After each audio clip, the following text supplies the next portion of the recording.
Hey, everybody, welcome to the podcast. You're listening to the longest running superhero role playing game on Earth. I'm your host, the Game Master, and today we're talking about the Justice League. But before we get into that, smash that like button, make sure you're subscribed, and leave us a comment. That helps us out with the YouTube algorithm, but also we love to hear from you guys. We've got an awesome community here, and it's all thanks to you. So thank you so much for being here. So, all that said, let's dive in. The prologue to today's story starts in 1959 when the Green Lantern of Space Sector 2814 crash landed on Earth. His name was Abin Sur, and he commanded his power ring to find a worthy successor, which it did. A test pilot named Hal Jordan had the right stuff, so he became Earth's newest Green Lantern. Word of this spread through the spaceways, and Earth seemed like an easy target if it was protected by a rookie lantern. So no end of weird aliens began to invade. And in the months that followed, Hal Jordan was joined by more heroes like Aquaman, Batman, The Flash, the Martian Manhunter, Superman, and Wonder Woman. And together, they became known as the Justice League of America. Throughout the 1960s, more heroes joined the team, like the Atom, Black Canary, Green Arrow, Hawkgirl, Hawkman, and Metamorpho. And together, they fought villains like Amazo, the Crime Syndicate of America, Despero, Felix Faust, Kanjar Row, The Key, Queen Bee, the Royal Flush Gang, Shaggy Man, and Vandal Savage. In the 1970s, Apache Chief, Black Vulcan, El Dorado, Elongated Man, Gleek, Jaina, John Stewart, Marvin White, Phantom Stranger, Plastic Man, Red Tornado, Rima the Jungle Girl, Samurai, Wendy Harris, Wonder Dog, and Zan also joined the Justice League. And they battled Bizarro, Black Manta, Brainiac, Captain Cold, Cheetah, Darkseid, Giganta, Gorilla Grodd, Lex Luthor, Riddler, Scarecrow, Sinestro, Solomon Grundy, and the Toyman. Then in the 80s, some of the new members included Blue Beetle, Booster Gold, Captain Atom, Captain Marvel, Crimson Fox, Dr. Fate, Dr. Light, Fire, Firestorm, Guy Gardner, Gypsy, Huntress, Ice, Mr. Miracle, Power Girl, Rocket Red, Steel, Tachyon, Vibe, and Vixen. They faced off against villains like the Anti Monitor, Manga Khan, and Necron. The 1990s gave us members like Amazing Man, Aztec, Bloodwind, Connor Hawk, Our Man, Jesse Quick, Kyle Rayner, Maxima, Mystech, Steel, Tomorrow Woman, Triumph, and Zoriel. And they did battle the extremists, Magog, Neron, Prometheus, Solaris, the Tyrant Sun, and the White Martians. In the 2000s, new recruits included Black Adam, the Bulleteer, Coldcast, Kasumi, Manitou Dawn, Manitou Raven, Menagerie, Mr. Terrific, Sister Superior, Super Chief, etc. And they fought the likes of Imperiex, the Queen of Fables, Hydus, and Voidhound. Then, about 15 years ago, Blackest Night happened. Necron created the Black Lantern Corps on Earth K, and nearly all of our game world's heroes were slain. In the end, White Lantern defeated Necron, and the Fallen were laid to rest. The children and grandchildren of the original heroes fought the good fight for the last 15 years. But recently, the barrier between the realm of the living and the realm of the dead has become thin, and both hero and villains alike have returned to Earth K. Which brings us to the main plot of today's adventure. Recently, the system in which our heroes live has been eroding. Symbols of authority have been vanishing. The currency on Earth K has lost its value. Online records have been deleting themselves, and the dead have begun to walk the earth. Perhaps the greatest symbol of all of this was when on the 4th of July, the Statue of Liberty was destroyed when a ship called the Pandora crashed into it. The following day, as the power grid flickers off and on, struggling to keep up with the ever-growing demand for electricity, Mr. Nobody appears on TV sets everywhere. He addresses the viewer, which is ironic wording since parts of him don't seem to exist and can not totally be viewed, but I digress. Mr. Nobody speaks to those sitting in front of their TVs. He introduces himself because despite what a threat he is, most people have never heard of him. He explains that his role in the game they call life is that he deals in the arena of existence and non-existence, which is a concept a bit deeper than most viewers can fully comprehend. Mr. Nobody says that the more things vanish, the more powerful he becomes. He lists off everything from 8-track tapes to Bob's Big Boy. Anything that was, but now isn't, feeds his power. Mr. Nobody asks if they've ever heard of the greatest threat there ever was. He says the space where that villain should be in is right there, larger than life. But people have no idea what he's talking about. Mr. Nobody continues his cryptic ramblings. He describes this mystery event as a tragedy with no climax, and he refers to the villain behind it as a god with no third act. But as he tries to jog their memory, nothing comes to mind. Mr. Nobody explains that the more people forget and the less old things exist, the more there is an equal and opposite reaction. Mr. Nobody says that he himself has been brought back from the realm of unbeing, and he's brought a friend with him, the Anti-Monitor. And just like that, the Anti-Monitor appears in the sky over the east coast of the United States. He's the size of Galactus, but is far more dangerous. Galactus merely ends planets, while the Anti-Monitor could destroy the entire multiverse. Back on the TV, Mr. Nobody says, "Don't worry, children. I've found his bones in the basement of Forgotten Stories, and I'm writing him a new ending." And as Mr. Nobody says that, the Anti-Monitor drops out of the sky, his feet hitting the ocean hard, and the shockwave from his giant footsteps knock out broadcast towers, ending the television transmission. The Anti-Monitor is back, and the irony is that nobody on Earth K seems to remember him.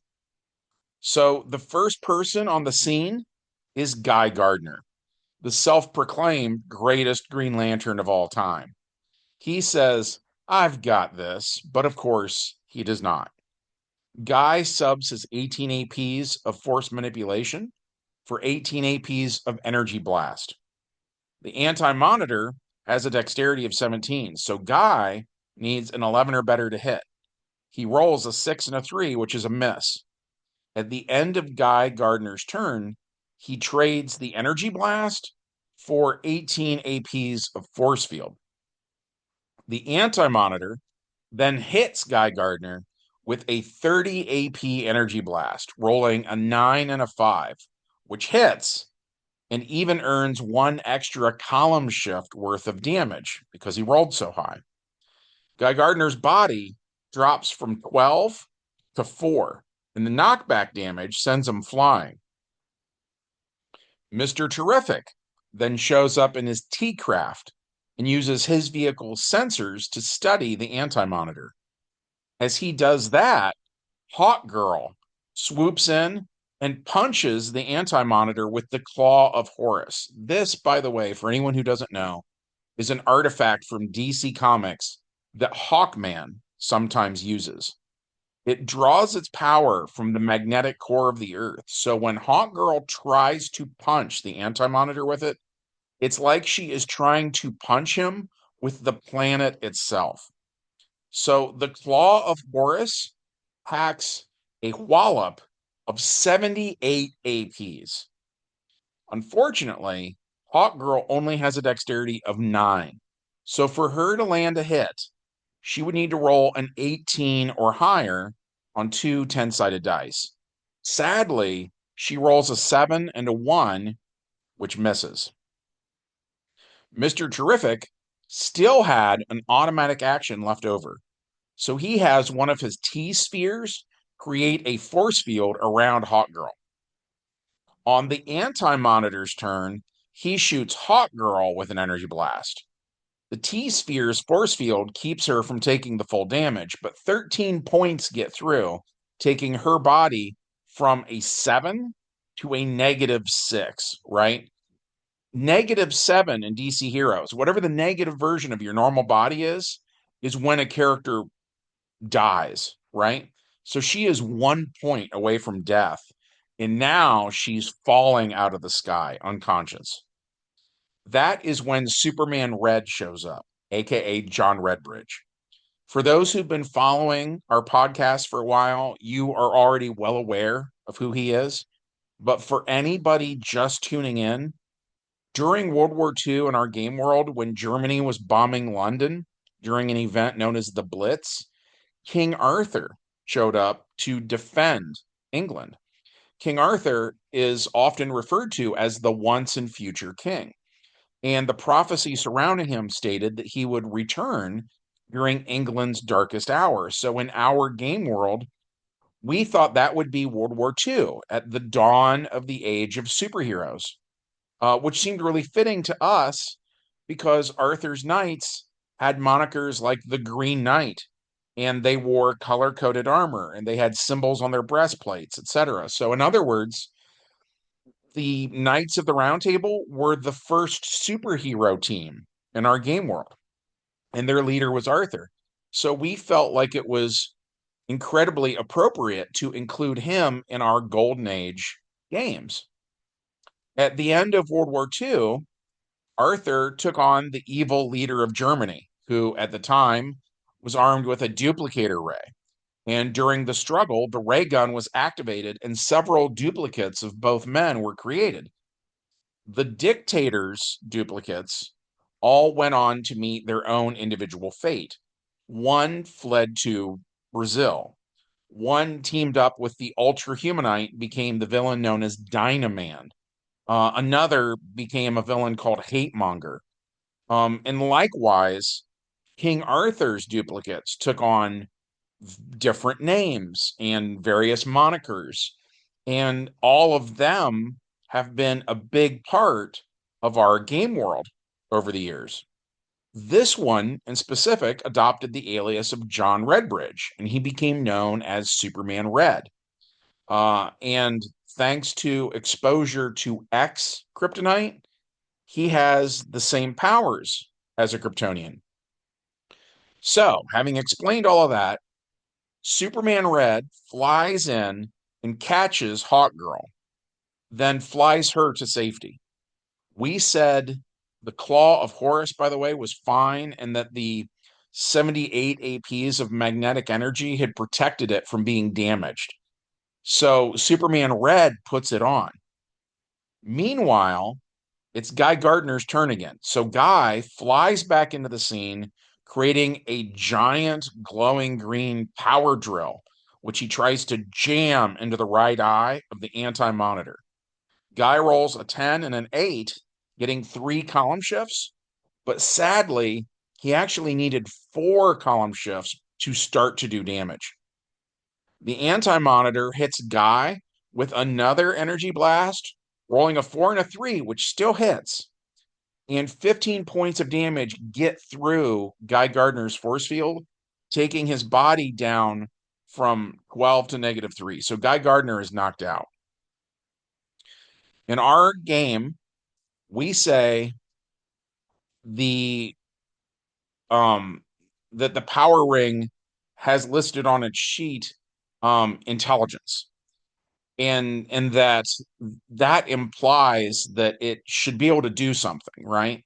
So for years now, we've said if a Green Lantern is falling, like Guy is right now, the AI kind of kicks in like a safety feature that the Owens put into it when they made it. And it uses just enough of the flight power to give that particular Green Lantern a soft landing. So we say that Guy does not splatter, right? His ring kicks on, and the closer to the ground he gets, the slower he goes until finally it just lays him gently on whatever surface he was over at the time, right? So that was the end of Guy Gardner's turn and his ring's turn, if you want to look at it that way. On Superman Red's turn, he sets Hawkgirl safely down as an automatic action. Then he flies back into the battle as his second automatic action. And then for his one remaining dice action, he punches the anti-monitor with the Claw of Horus. Superman Red, by the way, has a dexterity of 26, so he needs to roll a 5 or better to hit. He rolls a 10 and a 1, which hits. And then it's the 78 AP Claw of Horus versus the anti-monitor's body of 30. So he does 45 APs of damage, taking the anti-monitor's body down from 30 to -15. And according to the stats that the DC Heroes RPG gave the anti-monitor, he does not have invulnerability, which is what would get him up and going again. So the anti-monitor remains knocked out. And this uppercut sends the anti-monitor's body into space, right? So on his next turn, Superman Red flies into space after it and takes another swing at the villain. And this time he rolls a 7 and a 1, which hits, doing another 45 points of damage. So now the anti-monitor is at -60. Mind you, -30 was the point where he died. So the anti-monitor is done, right? Superman Red carries his body to another planet where he leaves it. Then he flies back to Earth to begin the search for Mr. Nobody, right? When he gets there, Superman Red flies around at 45 APs of speed, using his 15 APs of telescopic vision and 20 APs of X-ray vision to search for the villain. But Mr. Nobody has fled back into a state of non-existence for the time being. And not even Superman Red has an ability that can detect that realm. So after he's done searching for the villain, Big Red takes Guy Gardner and Hawkgirl to Wonder Woman. And Diana uses the Amazon's famous purple ray to heal the hero's injuries. And that brings us to the epilogue. With everything that's been going on, the barrier between the land of the living and the land of the dead is tenuously thin. Reality's barriers are just barely hanging on by a thread. And as such, Necron returns. He turns the corpse of the anti-monitor into the new central power battery for a new Black Lantern Corps. 15 years ago, When the Blackest Night event took place on Earth K, it practically destroyed our game world. And this time around, Necron plans to finish the job once and for all, which is, of course, a story for another day. We enjoyed playing this one. We hope that you guys enjoyed hearing about it. If so, as always, we would love it if you took a quick moment of your time to smash that like button, make sure you're subscribed, and be sure to leave us a comment. And from everybody here associated with the longest running superhero role playing game on Earth, we hope you have a good one, and we'll see you in the next adventure.